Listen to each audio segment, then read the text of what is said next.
Sneaker bots versus humans, or better yet, sneaker bots versus going manual. Which one is more beneficial? Which one is more efficient? Which one is more cost effective? In today's video, we're going to look at and dive deep into seeing the ups and downs of both going manual and sneaker bots as a whole. Now, sit back, relax, grab your favorite snack, grab your favorite drink, and let's uncover sneaker bots versus humans.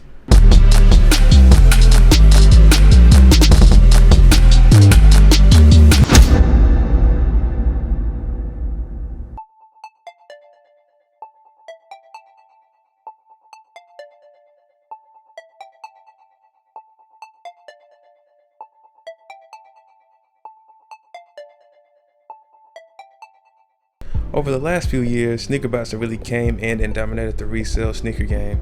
If you weren't copying or stopped copying as often as you did going manual, you had bots to thank for that. If I didn't know better, I'd say he was a robot. Yes, hello. I was wondering if you could play that song again.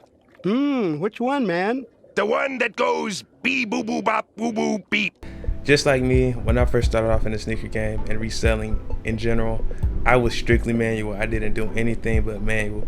But I started noticing things were getting harder and harder for me to cop going manual. But then that's because I found out sneaker bots were coming in and slowly coming to change the game.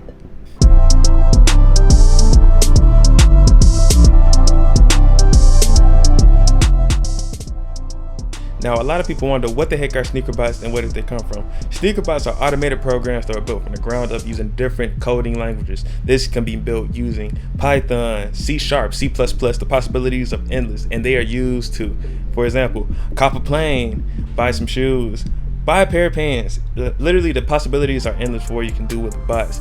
Sneaker bots have really came in recent years and kicked the door down in the sneaker industry. Things are way different than they were 10, 15 years ago, and sneaker bots have revolutionized that.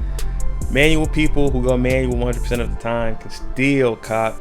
People who use bots can still cop, depending on the type of bot you have. Here's why I say that. In recent months, sneaker sites that regularly release highly sought out products have really worked diligently to improve the anti-bot protection system and slow down bots and even prevent some bots at all from copying. What does this mean? This means people who go manual have more of a higher chance of copying than they did a few months ago, and it seems like the playing field has evened again for the ultimate rivalry between sneaker bots and manual users. But don't count sneaker bots out just yet. Developers are constantly 24/7 finding ways and breakthroughs in order to combat the anti-bot system, and some bots have excelled while others are still struggling to defeat it. Now, in today's day and age, are sneaker bots really worth it, especially with the price tag that some of them have? Some bots go for literally thousands of dollars, some reaching $4,000 to $5,000 and others $3,000 to $4,000, and some are $500, $600. It all depends on what you're looking for and the success the bot has. The big question is it worth it? Let's find out. Feel like a dream, a dream.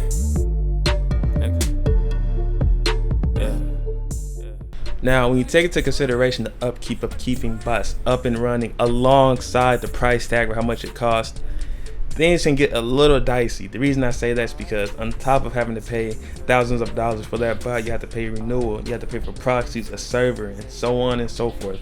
Now, that's not even to mention if you want to be in a cook group or not, but this video is not about that. It's about bots and manual users. Now, when you keep in mind, if you want your bot to perform at the highest level possible, you want to be on a great server. Doesn't have to be the best, but a great server that's manageable. You want good proxies, good solid proxies. These for right now are static residential proxies or AIO or all-in-one proxies, whichever one floats your boat. And you have to wait. Well, you don't necessarily have to worry about the renewal. Some bots have a renewal that's monthly, and others have one that's every 6 months. But with all that considered, you still have to weigh your chances of copying with literally thousands of other users going for the same amount of pairs that you're going for as well on a particular drop.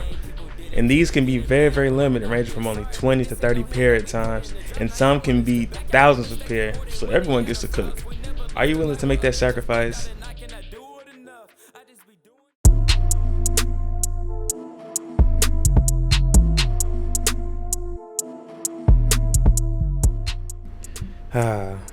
Good old scammers.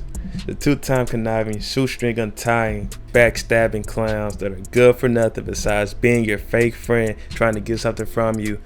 Gotta love them.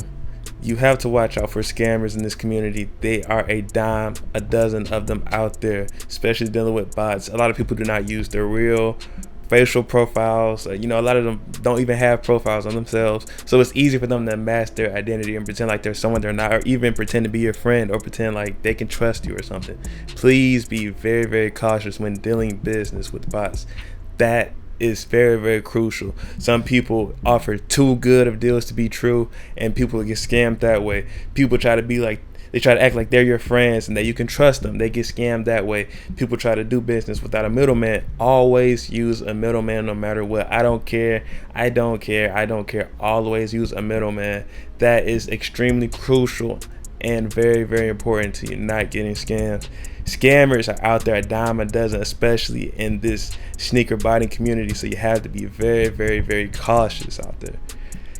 You can't get got a million times. You can learn once, learn twice, but 3 times, then it's on you. Watch out for scammers in this community. That's a pretty downside about bots. You have to be very cautious though. But if you follow all the right guidelines and everything right, then you'll never get scammed. I've yet to be scammed in this community just because of the barriers that I've set up myself personally, of what I've dealt with in the past dealing with so-called fake friends of mine. So I've already have barriers set up that way just to make sure I'm safe no matter which way anything goes. But always watch out for the scammers, the two-time backstabbing, conniving bozos. Now we too cool. Water whip typhoon. I've been paper chasing, y'all been acting like some guns. If they ain't with the squad, then I tell them there's no. Once you've gotten your bot, there's sort of a learning curve that you have to leap over in order to start getting good at botting and things of that nature. Now, typically, naturally, you get better over time, and as you take pointers from people, ask questions, get help with your setups and things of that nature, you'll just naturally get better over time. But it's sort of a learning curve, because you'll see those people who always cook no matter what. They never miss a single release, and you have others that don't really cook at all. So it's sort of, it's very, very hard. You spend all this money on this bot, on this server, on these proxies, on this cook group, yada yada yada, on these Nike accounts, just to keep on taking L's. Don't get me wrong though, I know it sounds like everything I've said so far is bad, but it's not, because for those who get good and start getting the hang of everything, and they're starting to cop every single release, they're making their money back, or 2 or 3 times their money back. So all has to do with practice, patience, and you willing to learn and open up. But of course you have to get a bot in order to do that. And when I say that is, you have to either cop up at retail, or you have to go and buy for resale, which is pretty steep nowadays. So pick your poison. Either way, you could just come off and being a freaking boss right off the rip, but that rarely happens unless you know someone who cooks their freaking daylights out, and they'll help you one-on-one every single drop. Yeah, it's pretty steep learning curve.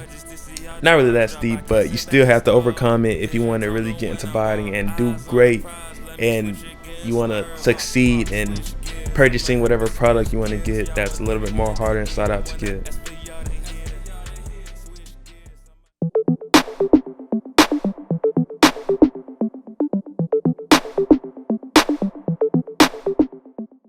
Next is the very last thing I will talk about bots, and then it's the most crucial things that separates bots from humans, and that is simply speed. Bots can check out anywhere from 1 second to 3 to 4 to 5 seconds. Want to see me run to that mountain and back? You want to see me do it again? While humans on average can check out between 3 seconds to 5 to 10 seconds. It all depends. An average consumer can check out in about 10 to 15 seconds. Now, if you're a if you're a competitor when it comes to trying to cop and you're used to going manual, you can literally check out in 2 to 3 to 4 seconds, depending on how you set everything up in terms of you going manually. Now, if you were just, like I said before, the normal consumer, you know, you're not really worried about speed. You're just casually doing your thing, yada yada yada da da da, do kicking daisy, things of that nature. But if you're trying to actually get something that you're trying to turn over for a profit, you're going to be a whole lot quicker and more on your feet. You're going to react faster, and you have to know that there's little room for margin. So that is the biggest thing when it separates humans from bots. But that can be a gift and a curse. You want to know why? Shopify anti-bot. No women smoking the air, cloud your looks in my vision. Look, this ain't the place for communication. There's too much going on, too much confrontation. I should take you somewhere you think overrated, but it's really just right for your sense of placement.